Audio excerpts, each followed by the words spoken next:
예전에 한 시민 단체에서 그림을 공모하였습니다. 주제는 평화입니다.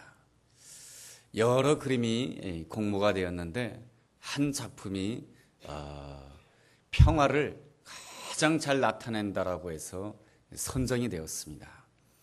그 작품의 이름은 어미새와 아기새라고 하는 작품입니다. 이 그림의 내용은 어떠냐 하면 바닷가에 큰 절벽이 있습니다. 그리고 바다에서는 거센 파도가 몰아쳐 오고 있습니다.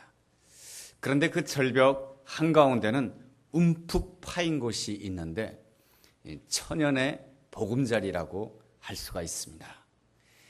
그 움푹 파인 곳에 아기새 한 마리가 있는데 어미새가 그 아기새를 이렇게 품고 있습니다.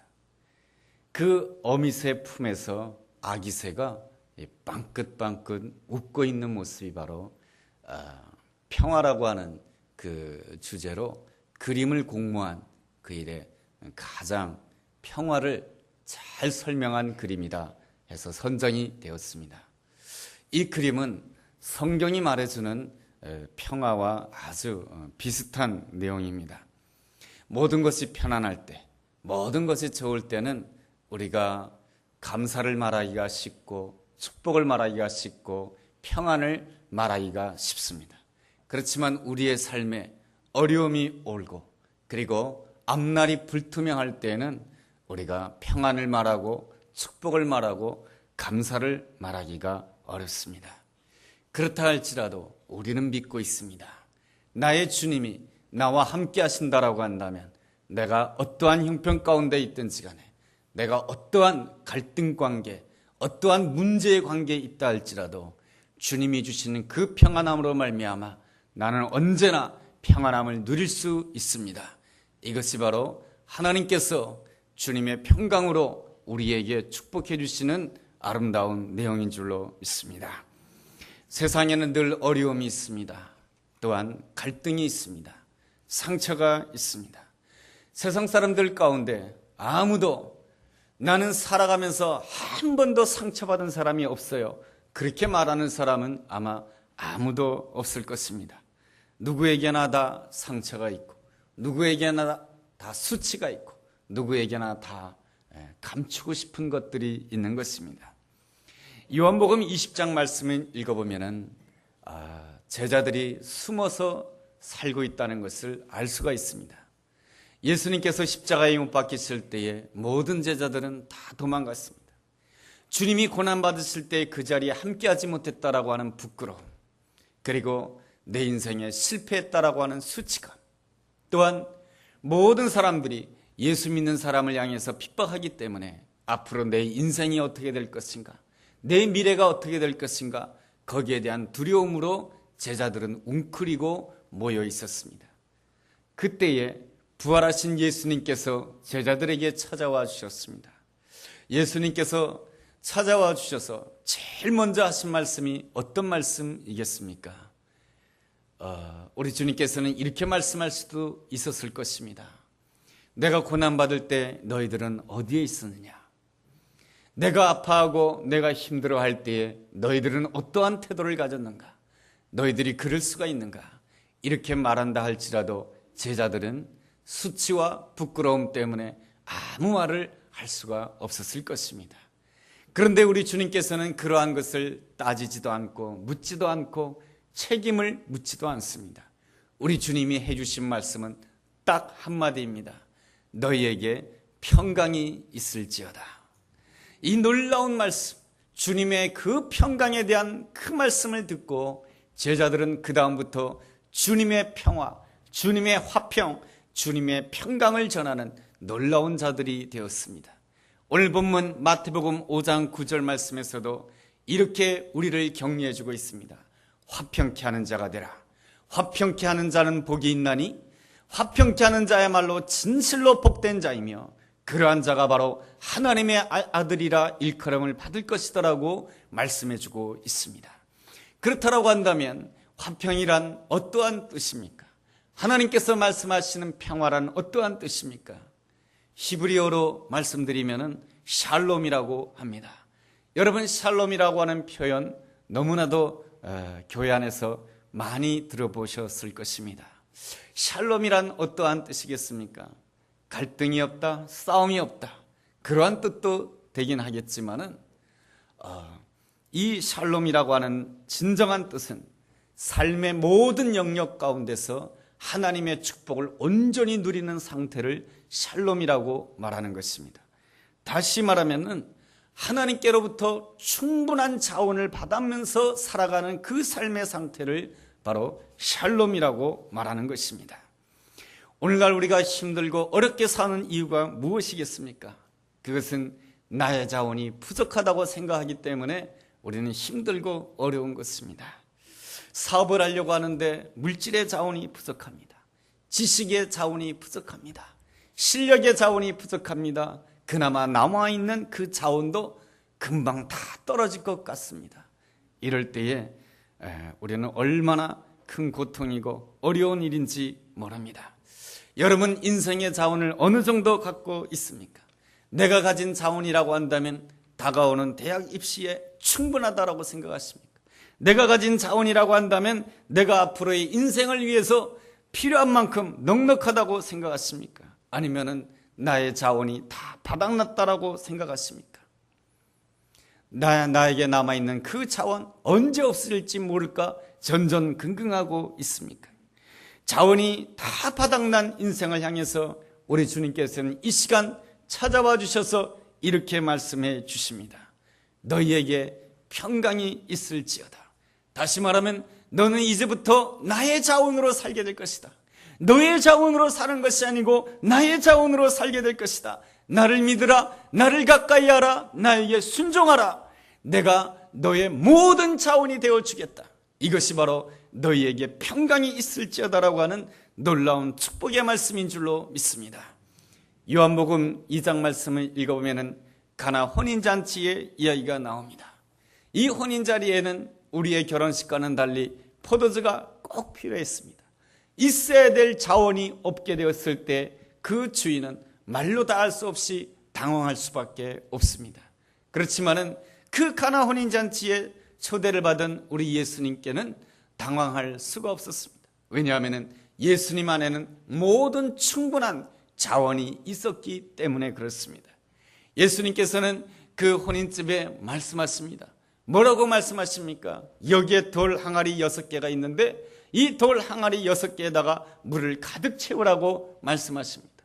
아니, 지금 포도주가 없는데, 지금 물질이라고 하는 자원이 없는데, 나에게는 건강이라고 하는 자원이 없는데, 나에게는 시간이라고 하는 자원이 없는데 주님께서는 무엇을 말씀하시냐면은 그 내가 필요로 하는 자원과는 아무런 상관이 없는 그러한 항아리에다가 물을 가득 채우라고 하는 것입니다. 물과 포도주와 무슨 상관이 있다라고 주님께서는 물을 채우라고 하는 것입니까?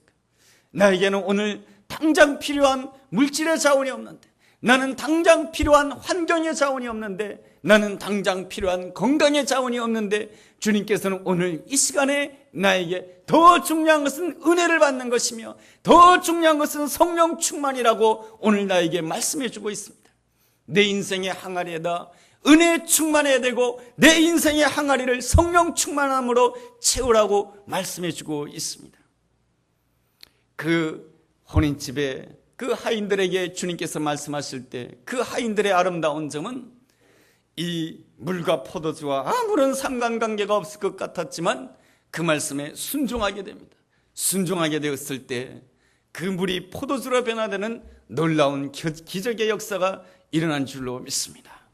나는 지금 물질의 자원이 부족하고 건강의 자원이 부족하고 인간관계의 그 갈등으로 인하여서 이 많은 자원이 부족한데 하나님께서는 그러한 모든 자원을 당장 채워줄 것을 말씀해 주지 아니하시고 나에게 성령 충만하라고 하시고 은혜 충만하라고 하시고 부르짖으라고 하고 엎드리라고 하니 이게 무슨 말입니까? 그러나 내가 온전히 순종한다라고 한다면 물이 포도주로 변화되는 것처럼 하나님께서 말씀해 주시는 말씀이 있죠. 요한삼서 1장 2절의 말씀처럼 내 영혼이 잘된 같이 범사가 잘 되기를 원하노라. 우리의 영혼이 회복이 될 때에 우리의 범사가 회복되는 놀라운 축복이 임하기를 줄로 믿습니다. 이것이 바로 우리 주님께서 우리에게 주시는 평강이며 화평이며 샬롬인 줄로 믿습니다. 주님께서는 이 평강을 온 세상에 전하라고 하는 것이 바로 주님의 뜻인 것입니다. 화평케 하는 자가 되라고 하는 것이죠. 우리는 어떻게 매 순간 늘 삶 속에서 화평케 하는 자가 될 수가 있겠습니까? 첫째로, 화평케 하는 자는 부족한 자를 돕는 사람입니다. 부족한 자를 돕기 위하여서는 먼저 내가 부족한 존재이다라고 하는 것을 잘 알아야 되는 것입니다. 성경에서는 말합니다. 의인은 없나니 하나도 없다라고 말씀해 주고 있습니다. 이 세상 인간 가운데 어느 누구도 의인이 될 수가 없고 어느 누구도 완전한 자는 아무도 없다라고 말씀해 주고 있습니다. 모든 인간이 부족한 자이고 내 옆에 있는 사람도 다 부족한 존재다라고 하는 것입니다. 사람이 행복하게 살기 위해서는 어떻게 살아야 됩니까? 사람으로 살아야 되는 것입니다. 사람으로 살아야 사람은 행복할 수가 있는 것입니다. 하나님께서 태초에 인간 아담을 창조하셨을 때 무엇으로 창조하셨습니까? 사람으로 창조하셨습니다. 아담의 뜻이 뭡니까? 사람이라는 뜻입니다. 하나님께서는 아담을 사람으로 창조하셨습니다. 사람으로 창조하신 그 이유는 너는 부족한 존재라고 하는 것입니다. 하나님을 의지할 때만이 만족할 수 있는 존재라고 하는 것입니다. 그리고 내 옆에 있는 사람 역시 부족한 존재라고 하는 것입니다. 그래서 하나님께서 아담을 창조하실 때 사람으로 창조하신 이유는 너의 부족함을 느낄 때마다 하나님을 의지함으로 인하여서 하나님과 바른 관계를 가지고 또 너 옆에 있는 사람 역시 부족한 존재인 줄을 알고 그리고 또한 부족한 자를 도와줌으로 인해서 서로 의지함으로 인해서 하나님께서는 그 삶을 통해서 그 가정에 그 삶의 자리를 에덴 동산으로 기쁨의 동산으로 축복의 동산으로 만들어 주시기를 원하시는 것입니다. 그런데 말이죠, 사람들은 자꾸만 자기가 하나님이 되려고 합니다. 하나님처럼 살려고 합니다. 태초의 인간 아담이 하나님처럼 살려고 했습니다. 그래서 하나님께서 금하신 선악을 알게 하는 나무의 열매를 먹게 됩니다. 그 순간부터 자기가 마치 완전한 자처럼 생각하게 되고 그리고 자기를 기준으로 해서 다른 사람의 선악을 판단하려고 합니다. 내가 완전한 자라고 착각하고 다른 사람을 향해서 완전한 자가 되기를 원합니다. 남편을 향해서 완전한 자가 되기를 기대하고 아내를 향해서 완전한 아내가 되기를 기대합니다.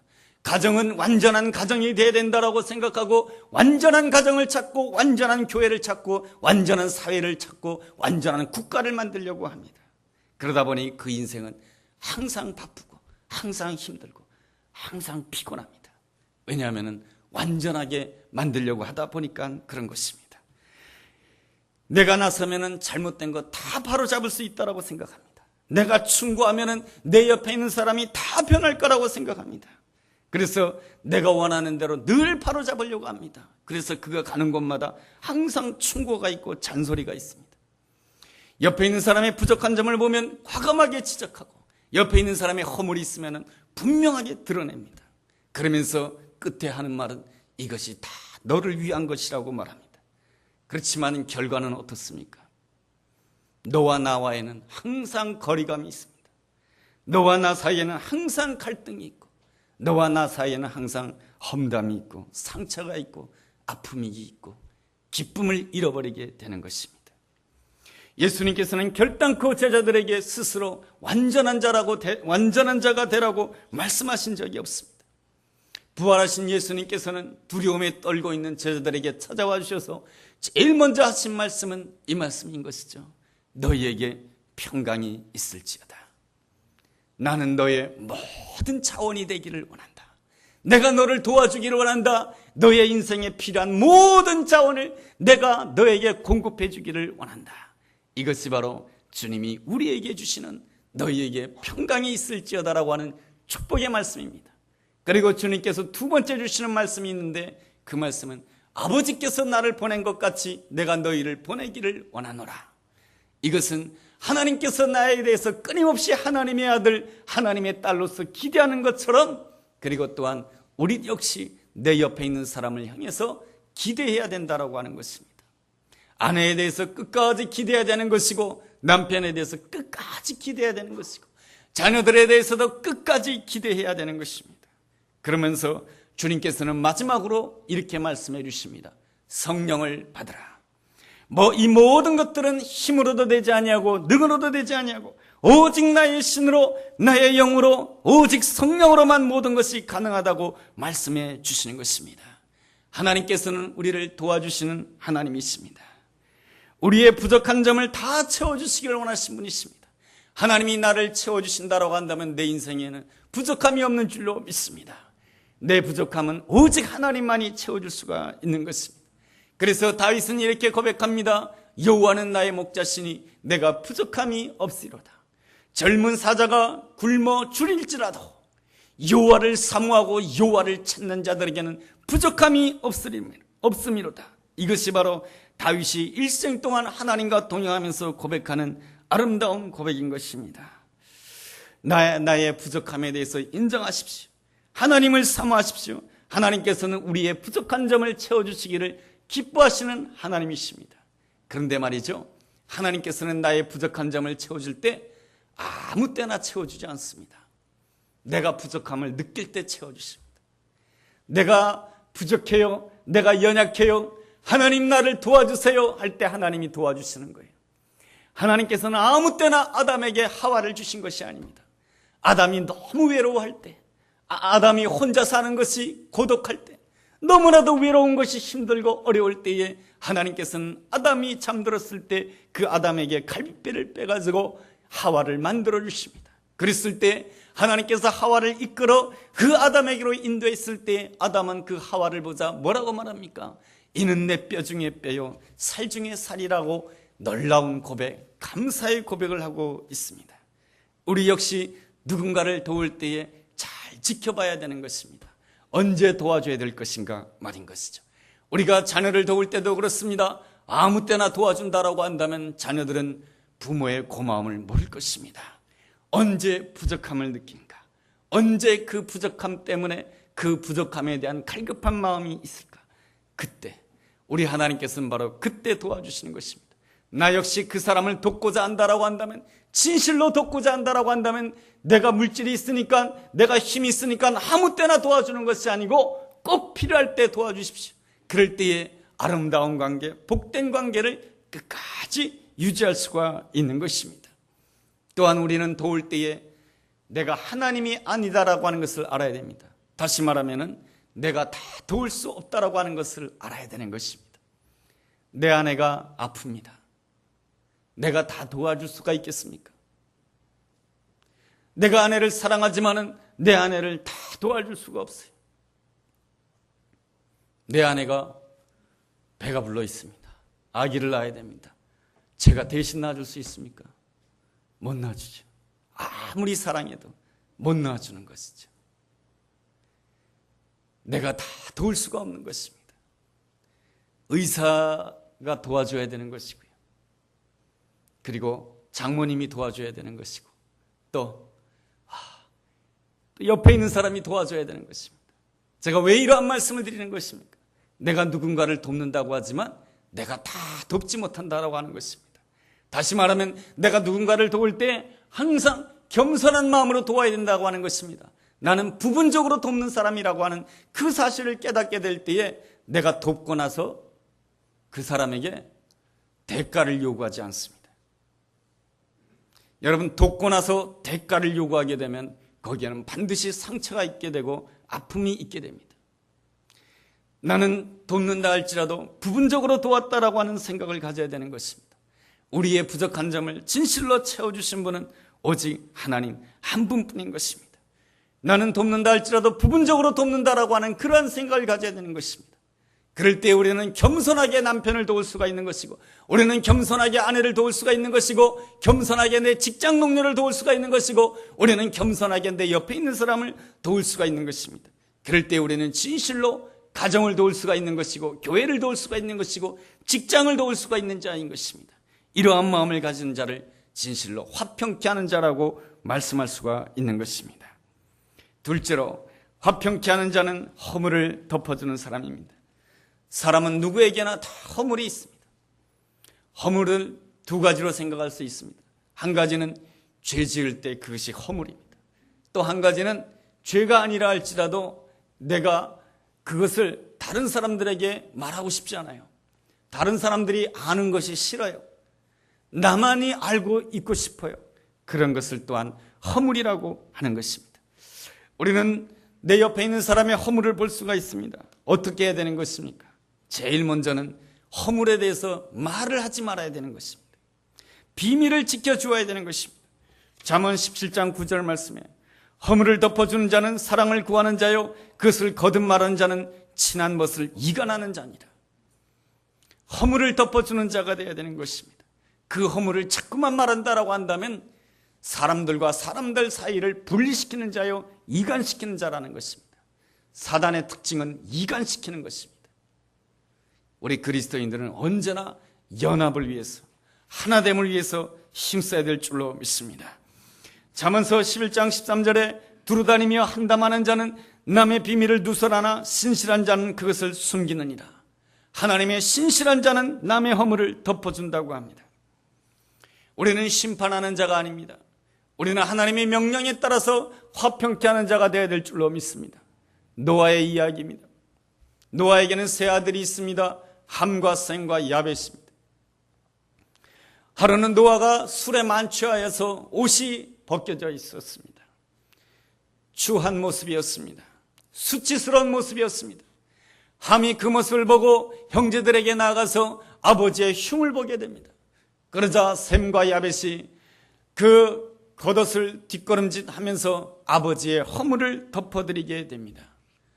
허물을 들춘 자, 허물을 가지고 험담하는 자에게는 저주가 임하였고 허물을 감추고 허물을 덮어준 자에게는 하나님의 축복이 임하였습니다.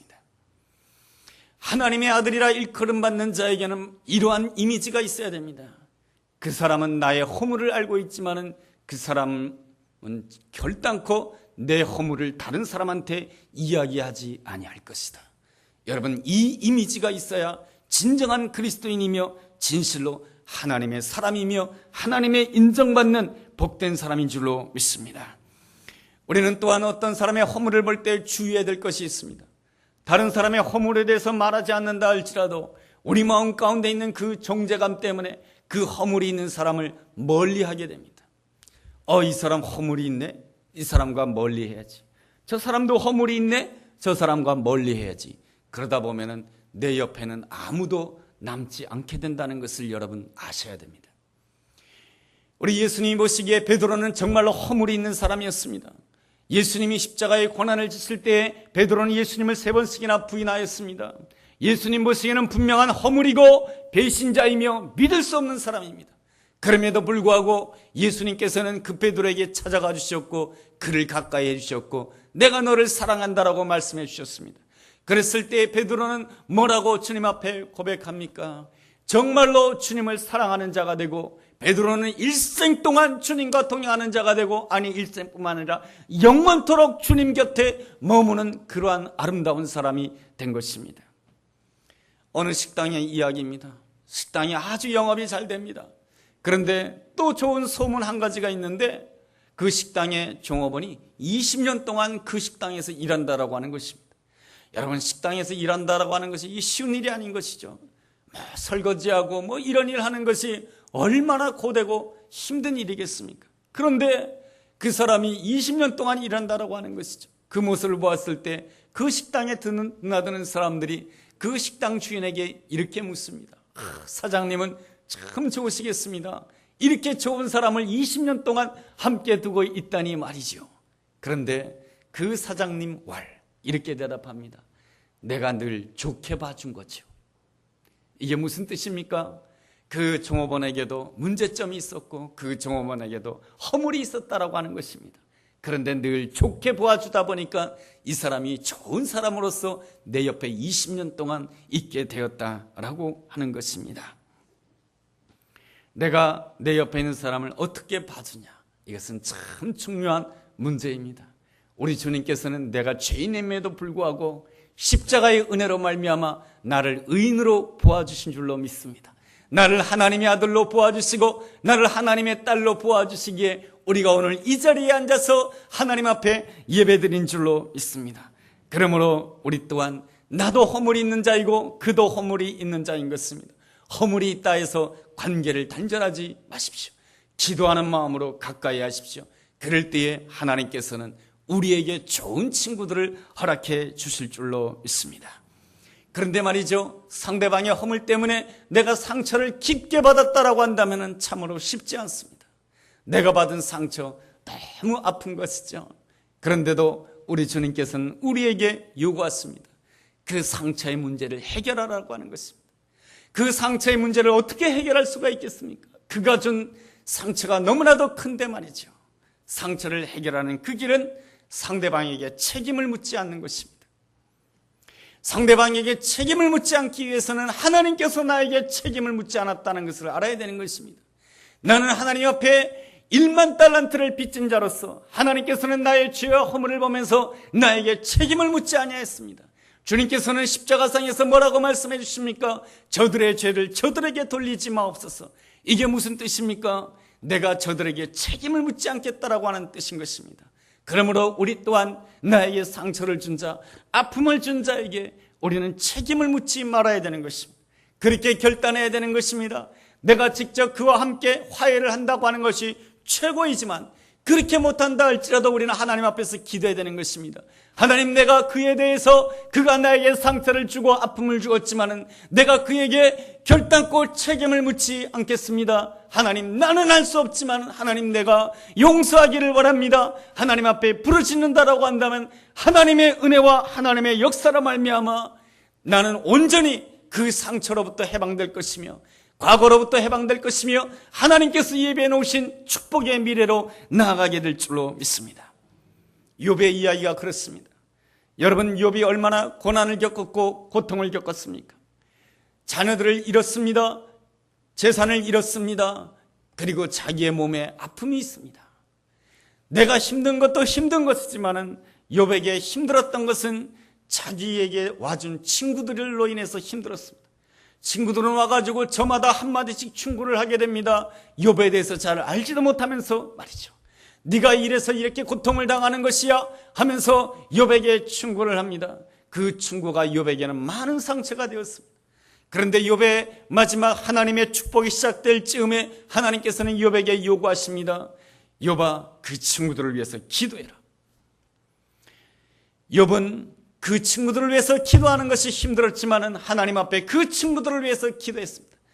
욥이 하나님 앞에 그 친구들을 위해서 기도하는 그 순간에 욥의 가정이 회복이 되고 욥의 물질이 회복이 되고 욥의 건강이 회복이 되고 욥이 회복되어야 될 그 모든 것들을 회복시켜 주신 분이 하나님이신 것입니다. 왜 그런지 아십니까?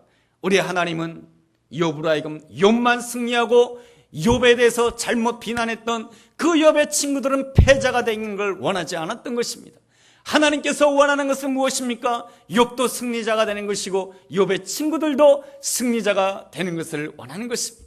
그리고 그 욥의 친구들, 그들이 비록 잘못된 충고를 하였지만은 욥의 친구들이 진실로 욥의 친구가 되기를 원하는 것이 하나님의 뜻이었던 것입니다. 그것이 바로 하나님께서 욥에게 주시고자 했던 아름다운 선물인 것이죠. 그러므로 하나님께서 우리에게 날마다 원하는 것이 있습니다. 너도 이기고 그도 이기기를 원한다. 그러므로 우리도 매 순간마다 우리에게 상처가 있고 아픔이 있지만 나도 주 안에서 승리하기를 원하며 저도 몰라서 그랬으니 하나님의 은혜 가운데 승리하는 자가 되기를 원합니다. 나도 이기고 너도 이기는 그 마음을 가지게 될 때 주변에 있는 모든 사람들은 우리를 향해서 이렇게 말할 것입니다. 하나님의 아들들, 하나님의 딸들은 다르구나 말이죠. 그럴 때에 하나님께 온전히 영광이 될 줄로 믿습니다.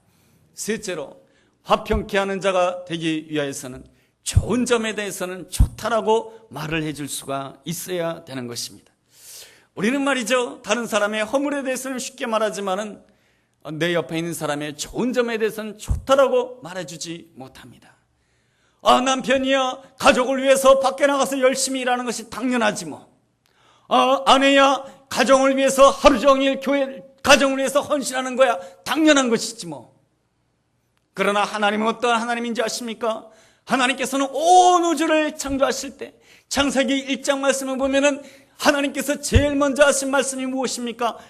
좋다.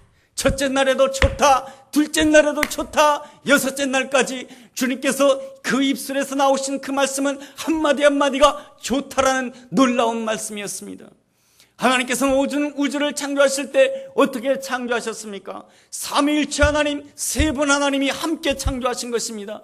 성부 하나님이 창조하실 때 성자 하나님께서 도우셨고 성령 하나님께서 역사하셨습니다. 그럴 때에 이렇게 할 수도 있는 것입니다.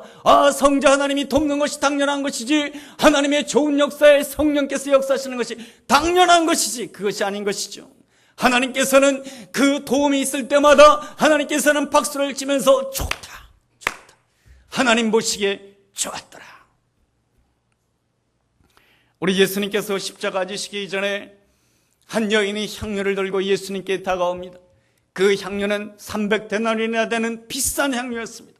그것을 깨뜨려서 예수님 발 아래 붓습니다. 그러자 제자 한 사람이 이렇게 말합니다. 저 향료를 팔아다가 가난한 사람들에게 주면 얼마나 좋겠는가. 그러자 예수님께서 그 말을 막으면서 이 여인이 잘했다 라고 말씀해 주십니다.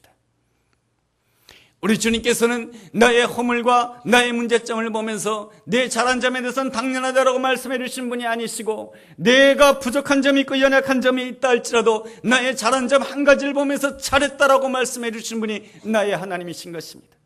여러분, 다윗에게도 결정적인 실수와 잘못이 있습니다. 밧세바를 포함한 결정적인 실수가 있습니다. 그럼에도 불구하고 하나님께서는 다윗을 향해서 뭐라고 말씀해 주십니까? 너는 내 마음에 합한 자라고 말씀해 주십니다. 내가 너를 보니까 너무 좋다라고 말씀해 주십니다. 나는 내 옆에 있는 사람을 어떻게 바라보고 있습니까? 내가 내 남편을 바라볼 때 마음에 안 드는 점이 한두 가지가 아닙니다. 그래도 함께 사는 이유는 그저 좋은 점 한두 가지가 있기 때문에 같이 사는 것 아니겠습니까? 그렇다라고 한다면 마음에 안 드는 점이 9가지가 있다 할지라도 마음에 드는 점 한 가지, 그 좋은 점에 대해서 좋다 이렇게 말해줘야 되는 것입니다. 마음만으로 생각하지 말고요, 좋다, 좋았습니다, 수고하셨습니다, 이렇게 말해주는 자가 바로 화평케 하는 자인 줄로 믿습니다. 우리는 주님께서는 오늘 우리가 풍랑 가운데 있다는 것을 알시고, 또한 나의 자원이 바닥난다는 것도 아시고 다 알았습니다. 주님께서는 오늘 우리에게 찾아와 주셔서 이 말씀을 주시기 원하십니다. 너에게 평강이 있을지어다. 내가 너를 위하여 모든 자원을 공급해 주겠다. 이 사실을 확신한다라고 한다면 우리는 내 옆에 있는 사람의 허물에 대해서 덮어줄 수가 있는 것이고, 또 내 옆에 있는 사람의 좋은 점에 대해서 잘했다라고 말해줄 수 있는 것입니다. 그런데 말이죠, 나의 자원으로만 산다라고 한다면 그동안 손해본 것이 억울해서 절대로 말을 못해요. 나의 자원으로 산다라고 한다면 그동안 상처받은 것이 내 마음이 너무 아파가지고 허물을 덮기는커녕 너는 책임져야 돼, 그렇게밖에 말할 수밖에 없습니다. 우리는 어떠한 존재입니까? 주님께서 우리에게 말씀해 주십니다. 너에게 평강이 있을지어다. 너는 너의 자원으로 사는 존재가 아니고, 네가 가지고 있는 물질의 자원, 네가 가지고 있는 지식의 자원, 네가 있는 그 건강의 자원으로 사는 존재가 아니라 너는 바로 하나님의 모든 자원으로 사는 존재라고 우리 주님께서 말씀해 주고 있습니다. 내가 하나님의 자원으로 산다라고 하는 그 확신을 가지고 있다라고 한다면 그 넉넉한 마음을 가지고 내 옆에 있는 사람의 허물에 대해서는 덮어주고, 잘한 점에 대해서는 한 가지밖에 없다 할지라도 그 잘한 것에 대해서 잘했다라고 말해줄 때 우리는 어떠한 형편 가운데서도, 어떠한 인간관계 속에서도 화평케 하는 자로서 하나님께 영광 돌리는 복된 사람이 될 수 있는 줄로 믿습니다. 그럴 때에 하나님의 평강이, 하나님의 샬롬이, 하나님의 놀라운 자원이 우리의 삶 가운데 놀랍게 함께할 줄로 믿습니다. 그 은혜가 우리의 삶 가운데 함께하기를 주의 이름으로 축원합니다. 기도하겠습니다. 하나님, 화평케 하는 자가 되기 원합니다. 내 옆에 있는 자의 부족한 점을 볼 때에 판단하라고 있는 것이 아니고, 내 옆에 부족한 자가 있는 것은 도우라고 있는 사람인 줄로 믿습니다. 허물을 보더라도 덮어주는 자 되게 도와주시고, 또 좋은 점 한 가지를 보면 잘했다라고 말해줌으로 인하여 주님이 주시는 평강, 주님이 허락하시는 풍성한 자원을 날마다 체험하는 하나님의 사람 되게 하여 주옵소서. 예수님의 이름으로 기도했습니다. 아멘.